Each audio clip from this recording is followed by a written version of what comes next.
আপনার জীবনের সব দুঃখ, কষ্ট, যন্ত্রণা লাঘব হবেই। প্রতিদিন মন দিয়ে যদি একটি কাজ আপনি করতে পারেন, কি সেই কাজ?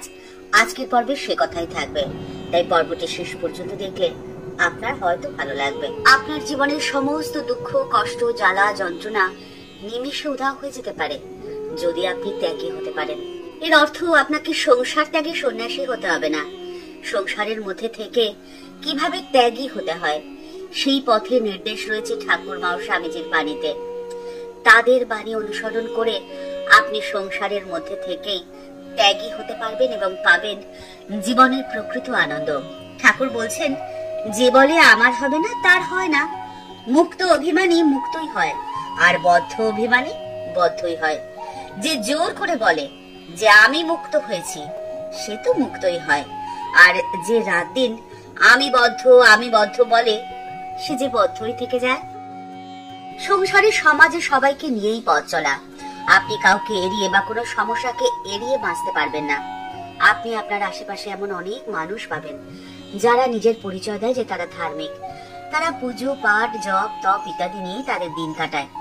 কিন্তু যখন কোনো সমস্যা আসে, দুনিয়া পুড়ে যাচ্ছে, সেই সমস্যাকে তারা এড়িয়ে চলে। সেই সমস্যাতে তারা নিজের মাথা ঘামায় না, কারণ তাদের তো প্রয়োজন নেই, তাদের নিজেরটুকু হলেই হলো। এই ধরনের মানুষেরা কিন্তু বদ্ধ মানুষ হয়। তাদের মধ্যে তমগুণের প্রভাব এতটাই বেশি হয়ে যায় যে তারা মুক্ত হতে কোনোদিনও পারবে না। তাদের জীবনের দুঃখ, কষ্ট কোনো দিনও ঘুচবে না। তারা যতই ভগবান ভগবান করুক না কেন, ভগবান দর্শনের অনুভব কিন্তু তারা কোনোদিনও লাভ করতে পারবে না। স্বামী সুহিতানন্দজিকে এক ভক্ত প্রশ্ন করছেন, আচ্ছা মহারাজ, ভগবান যদি থেকেই থাকেন, তাহলে তাকে জগতের মধ্যে দেখা যায় না কেন?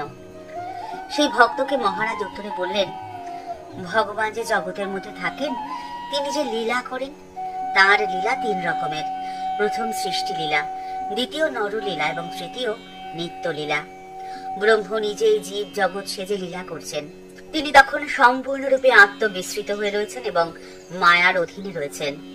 দ্বিতীয় নরলীলা, যেমন অবতার কৃষ্ণ, বুদ্ধ, চৈতন্যদেব এবং পরম পুরুষ শ্রীরামকৃষ্ণ পরমহংসদেব।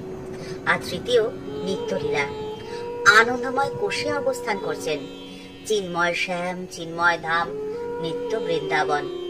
ব্রহ্ম যেন আঙুল হয়ে নিজের দেহকে দেখাচ্ছেন। স্বামীজি অখণ্ডের মধ্যে নিজের অস্তিত্ব বজায় রেখে অখণ্ডকে নিয়েই তো আনন্দ করছেন। আপনার জীবনের সমস্ত দুঃখ, কষ্ট, জ্বালা, যন্ত্রণাকে ঘুচিয়ে দেওয়ার জন্য আপনাকে যে ত্যাগী হতে হবে, তার অর্থ হলো যে কোনো অবস্থাতেই আপনাকে অচঞ্চল থাকতে শিখতে হবে। আর এই অচঞ্চল থাকার জন্য প্রয়োজন সূক্ষ্ম বুদ্ধি আর তীক্ষ্ণ বিচার। প্রত্যেকটি মানুষ এক একটি মেশিন, 3টি কাঠির খেলা, অর্থাৎ সত্য, রজ এবং তমগুণের খেলা। জীবনের তো এটাই প্রকৃত সত্য কথা। আর জীবনের এই তত্ত্ব কথাটি না জানা থাকলে বা না মানলে অনুত্তেজিত থাকা যায় না। তখনই পরিস্থিতির চাপে আপনি উত্তেজিত হয়ে পড়বেন, আর আপনার জীবনের, আপনার মনের সমস্ত শান্তি আপনি হারিয়ে ফেলবেন।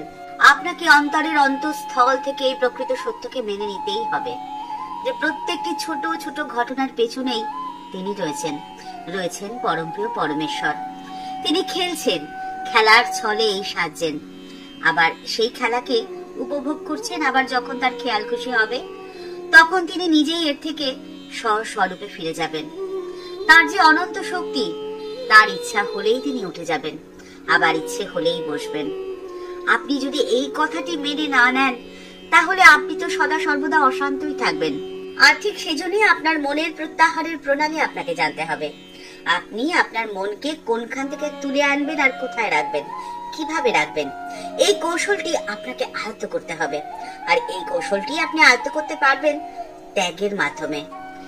আর এই ত্যাগ অর্থে শুধুমাত্র আপনার জাগতিক বস্তু ত্যাগ নয়, মানুষের প্রতি সমস্ত প্রত্যাশা আপনাকে ছেড়ে দিতে হবে। কে আপনাকে ভালোবাসলো আর কে ভালোবাসলো না, কে আপনার জন্য কি করলো কি করলো না, এই সমস্ত ভাবনা চিন্তা আপনি ছেড়ে দিন। যে আপনাকে অপমান করলো, অবহেলা করলো, তার প্রতি প্রতিশোধ নেওয়ার বাসনাও আপনি ছেড়ে দিন। আপনি ছেড়ে দিন আপনার আগের করা সমস্ত ভুল। আপনি আপনার জীবনের যে সময়টিকে পার করে এসেছেন এবং সেই সময় আপনি যে যে ভুল কাজ করেছেন, তাই নিয়ে অযথা ভাবনা চিন্তা করে নিজেকে কেন অযথা কষ্ট দেবেন? সেই ভাবনা আপনি ছেড়ে দিন। আপনি সামনের জীবনের কথা ভাবুন, সামনের দিনের কথা ভাবুন। আপনি ভাবুন আপনি কি কি কাজ করতে পারবেন। এখনো তো আপনার হাতে সময় আছে। ঠাকুর শ্রী রামকৃষ্ণ পরমহংসদেব একদিন কোন এক ভক্তের কাছে গিরিশ ঘোষ সম্বন্ধে বলছিলেন যে রসুন গোলা বাটি হাজার ধো, রসুনের গন্ধ কি তাতে একেবারে যায় গো?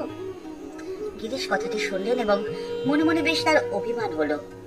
তিনি তখন ঠাকুরকে প্রশ্ন করেছিলেন, আচ্ছা ঠাকুর, রসুনের গন্ধ কি সত্যি যায়? রসুনের গন্ধ যদি যায় তাহলে তা কিভাবে যাবে? ঠাকুর তখন গিরিশ ঘোষকে সহাস্য বদনে বললেন, হ্যাঁ গো হ্যাঁ, রসুনের গন্ধ নিশ্চয়ই যায়, ঠিক যায়। গিরিশ ঘোষ তখন অভিমান ভরে ঠাকুরকে বললেন, তাহলে বলুন তো কিভাবে যাবে? ঠাকুর তখন বললেন, আগুন জ্বালো, আগুন জ্বললে গন্ধ ফন্ধ সব পালিয়ে যায়। রসুনের বাটি পুড়িয়ে নিলে আর যে গন্ধ থাকে না, তখন সেই হাড়ি নতুন হাড়ি হয়ে যায় গো। আপনি আপনার ফেলে আসা জীবনে যাই করে থাকুন না কেন, সেই সমস্ত কিছু যদি রসুনের গন্ধ হয়, সেই গন্ধ আপনার মুহূর্তে দূর হয়ে যাবে যদি আপনি আপনার অন্তরে জ্ঞানের আগুনটি জ্বালিয়ে রাখতে পারেন। আপনার কামনা বাসনা চাওয়া পাওয়া সমস্ত কিছুকে আপনি সমর্পণ করে দিন ঠাকুর এবং মায়ের পায়ে। তখনই তো আপনি হয়ে উঠবেন সত্যিকারের ত্যাগী।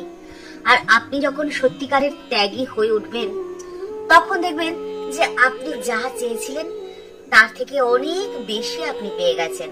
কারণ আপনি তো ঠাকুর এবং মায়ের সন্তান। সন্তানের চাওয়া পাওয়া প্রয়োজন অপ্রয়োজন মা বাবার থেকে আর বেশি ভালো কে বোঝে বলুন তো? আপনি না চাইতেই আপনাকে তারা সমস্ত কিছু দিয়ে দেবেন, আপনাকে পূর্ণ করে রাখবেন। আপনার তখন মনের মধ্যে আর কোনো খেদই থাকবে না যে আপনি কিছু পাননি বলে। আপনার কলসি তখন ফুটো কলসি নয়, পূর্ণ কলসি থাকবে। আপনার মন থাকবে প্রশান্তিতে পরিপূর্ণ, মনের মধ্যে আনন্দের পূর্ণ ঘরটি বসানো থাকবে। জীবনের দুঃখ কষ্ট জ্বালা যন্ত্রণা জুড়িয়ে যাবে এক নিমিষে।